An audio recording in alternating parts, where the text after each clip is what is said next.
Hey guys, Josh here from Momenta Productions, and today we are in my backyard ready to take out the Zhiyun Crane and do some test shooting with it. Now, a lot of you have been asking me to make a tutorial video on how to properly hold this sort of gimbal. So I'm going to be showing you my exact techniques on how I hold it and how I walk with it. Let's get started.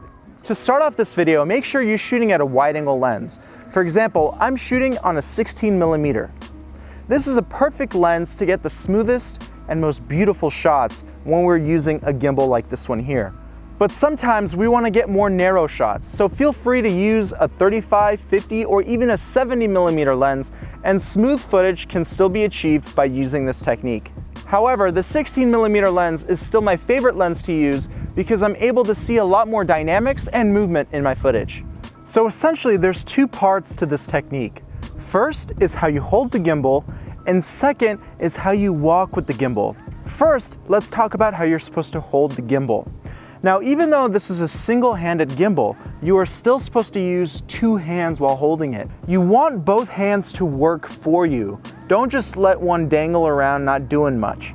Both are supposed to help with the stability of the gimbal in order for us to avoid all of those undesired up and down movements. So I'm gonna start by folding down the tripod legs.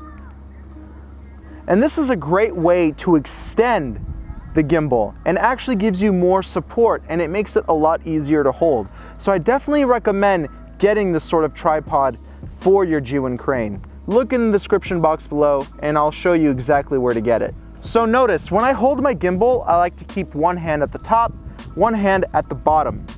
This allows me to make beautiful, smooth movements by distributing the weight between my right and left hand. If I put two hands together like this, I'm still putting more weight on one hand than the other. However, if I put one hand in the back of the system like this, I'm able to control the weight a lot better. Kind of like a seesaw, right? Just like that. So when holding your Zhiyun Crane, also remember that they purposely designed the system so you can rest one of your fingers right under the pan motor. This makes it easier to carry, and it lets your hand rest so you don't use up all of your grip strength. But remember that this hand has a very useful purpose as well. Make sure that it's at the bottom of the stabilizer, or if you're using an extension pod like I am here, then use that as a grip as well. Now, one of my favorite modes to shoot with the Zhiyun Crane is flashlight mode.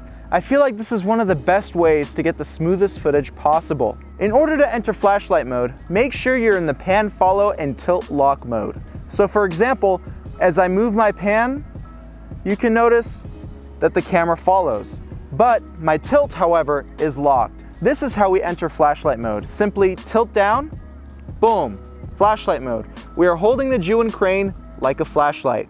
Now we're able to make those beautiful dolly ins, dolly outs, and even those sliding moves. But we'll cover all of those moves in a different tutorial video. Let's talk about how we can get the smoothest walking footage. Now let's get comfortable by using this mode. Remember, one hand goes in the front, one hand in the back, and we're able to distribute and control the weight a lot easier this way. Just like that. Spend a few moments getting used to the shooting method. Now, let's talk about the walk.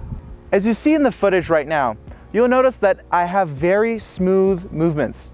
The camera is controlled very well. I am using the flashlight mode technique in this shot.